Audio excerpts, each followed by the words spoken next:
প্রিয় শিক্ষার্থীরা, পঞ্চম শ্রেণীর 29 পৃষ্ঠার এর আগে আলোচনা করানো হয়েছে 1, 2, 3। এখন আলোচনা করব 4 নং। নিচের গাণিতিক বাক্যগুলো দিয়ে গল্প তৈরি করি। আমরা প্রথমে একটা গল্প তৈরি করব। 32 যোগ 17 ভাগ হলো 9। এটা দিয়ে আমরা একটা গল্প তৈরি করব। তো গল্পটা হলো, রহিম বাজার থেকে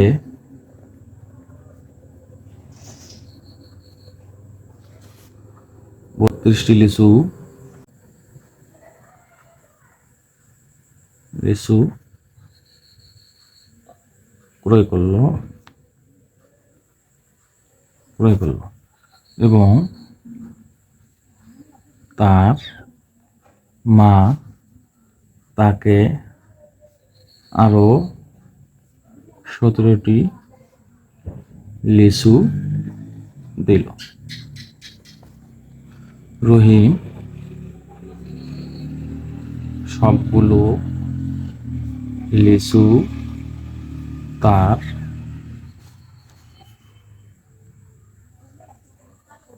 সহপাঠীদের মধ্যে সমানভাবে ভাগ করে দিল। প্রত্যেকে কতটি করে লিচু পেল?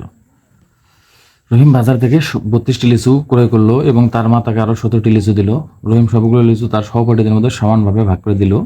প্রত্যেকে কতটি করে লিচু পেল? এটা আমরা সমাধানটা এইভাবে করতে পারি। রহিম লিচু ক্রয় করলো 32টি, তার মা দিলেন 17টি। যোগ করবো আমরা, মোট লিচু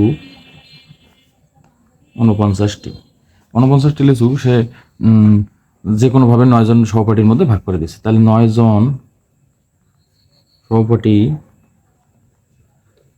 লিচু পেল 49টি। একজন সহপাঠী লিচু পেল 49 ভাগ 9টি।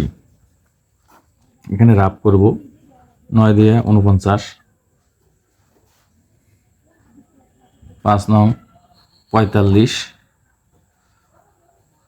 প্রত্যেকে পেল, তা আমরা লিখব, সুতরাং প্রত্যেকে পেল 5টি করে ও অবশিষ্ট রইল 4টি।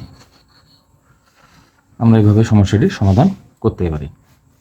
এরপর 2 নং সমাধান করব আমরা। সেখানে দেওয়া আছে সংখ্যাগুলো এমন: 800 বিয়োগ 125 গুণন 5 যোগ 18 গুণন 6। আমরা প্রথমে সংখ্যাগুলো তুলব।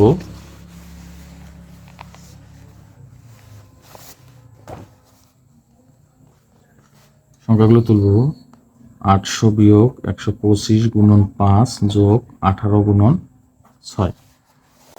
তো আমরা এখন গল্প তৈরি করতেছি। গল্পটা হলো, একই পদ্ধতিতে রহিম 800 টাকা নিয়ে বাজারে গিয়ে 125 টাকা দামের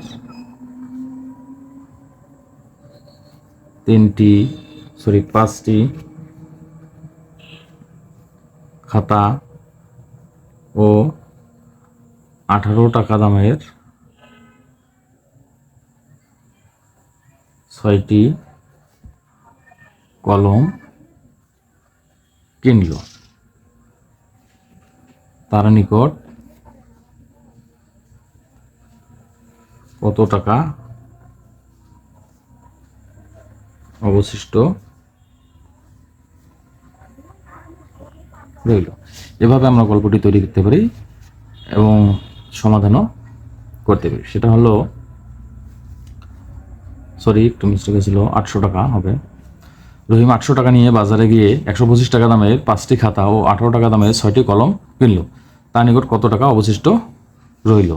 তাহলে আমরা লিখব 5টি খাতার দাম, 5টি খাতার মোট দাম 125 গুণন 5 টাকা, 625 টাকা।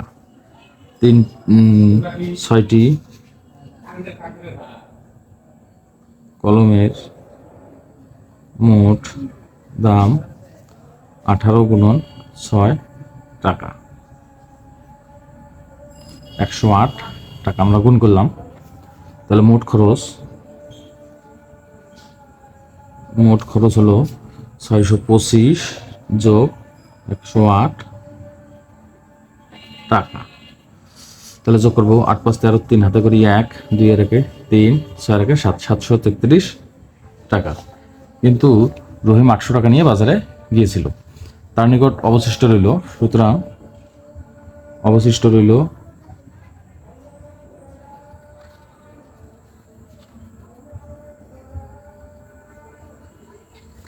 800 বিয়োগ 733 টাকা।